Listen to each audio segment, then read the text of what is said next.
कृपा के बिना फूल कोई खिलता नहीं, उसकी कृपा के बिना फूल कोई खिलता नहीं, सागर की बात तो छोड़ो कंकर तक हिलता नहीं।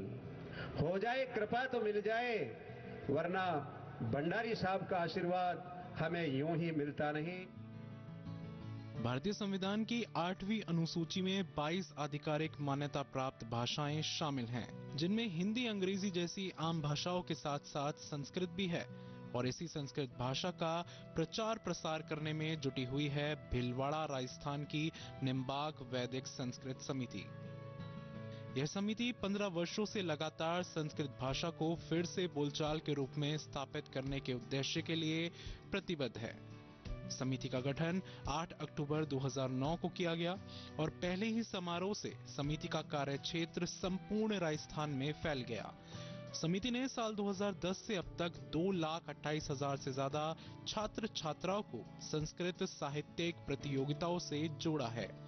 इस रिकॉर्ड को इंडिया बुक ऑफ रिकॉर्ड्स ने कंफर्म किया 27 जनवरी 2025 को। संस्कृत समिति ने अब तक संस्कृत संभाषण शिविरों और संस्कृत सम्मेलनों एवं अनेक संस्कृत प्रतियोगिताओं का संचालन किया है।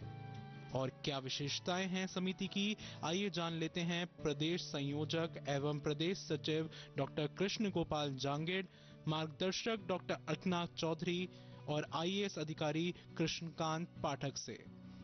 मैं संस्कृत शिक्षा का विद्यार्थी रहा हूं और संस्कृत शिक्षा के विद्यार्थी के साथ ही जो आज हमारे इस मीटिंग में जुड़े हुए हैं डॉक्टर अर्कनाथ जी चौधरी, वो मेरे गुरु भी हैं। और इन्हीं की प्रेरणा से और इन्हीं के आशीर्वाद से राजकीय सेवा में नियुक्त होने के बाद निम्बार्क आश्रम भीलवाड़ा के ब्रह्मलीन महंत बनवारी शरण जी महाराज श्री के सानिध्य मुझे प्राप्त हुआ और उसके बाद उन्हीं के मार्गदर्शन में और प्रेरणा से इस निम्बार्क संस्कृत समिति की स्थापना का प्रयास किया गया। मैं कृष्णकांत पाठक हूँ। वर्तमान में डीओपी डिपार्टमेंट मतलब कार्मिक विभाग और साथ साथ देवस्थान विभाग का शासन सचिव हूँ। मैं 2001 बैच का भारतीय प्रशासनिक सेवा का अधिकारी हूँ और राजस्थान संवर्ग में लगभग 24 साल हो गए।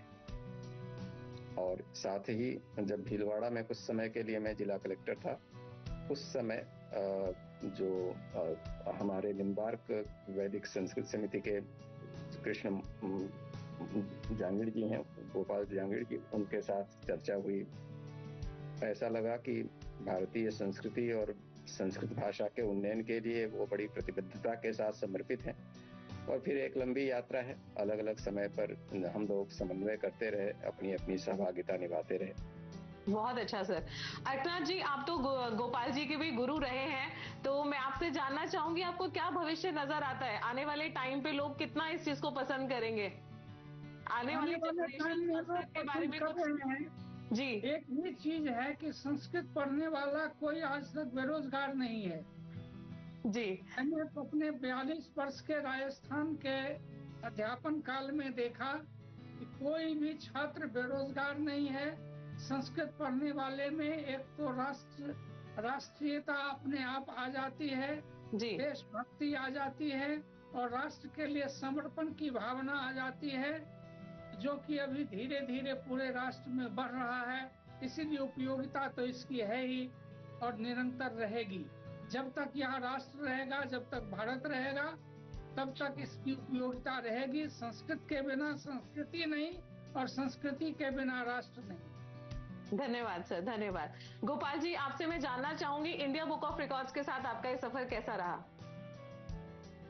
इंडिया बुक रिकॉर्ड का साथ तो हमें तो ऐसी तो उम्मीद भी नहीं थी कि भाई ये रिकॉर्ड हमें प्राप्त हो पाएगा। इन सभी की प्रेरणा से हमने इंडिया बुक रिकॉर्ड के लिए आवेदन किया। तो आवेदन करने के बाद जब हमारे को ये सूचना मिली तो सभी हमारे जो समिति के पदाधिकारी सदस्य हैं, उनमें एक जबरदस्त हर्ष की लहर दौड़ गई और हम बहुत विशिष्टता का अनुभव कर रहे हैं सभी। प्रदेश संयोजक कृष्ण गोपाल जांगेड के साथ प्रतियोगिता संयोजक के रूप में वीरेंद्र कुमार जांगेड, मार्गदर्शक के रूप में अर्कनाथ चौधरी के साथ मोहनलाल, ज्ञानदेव, चंद्रशेखर, रामावतार, ललित, हरिशंकर, माता दीन शर्मा, संरक्षण में आईएएस अधिकारी कृष्णकांत पाठक के साथ साथ उद्घोषक के रूप में भगवती लाल शर्मा, राष्ट्रीय उद्घोषिका के रूप में डॉक्टर ज्योति जोशी और प्रदेश प्रवक्ता के रूप में पंडित अशोक व्यास का साथ हमेशा रहा। 27 जनवरी 2025 को संस्था की वेबसाइट का प्रारंभ किया गया। अब निम्बार्क वैदिक संस्कृत समिति की योजना है कि 2.5 लाख से ज्यादा छात्र छात्राओं को जोड़ा जाए संस्कृत भाषा से साल 2025 में ही। इनकी भविष्य योजनाओं के लिए इंडिया बुक ऑफ रिकॉर्ड्स की तरफ से ढेर सारी शुभकामनाएं।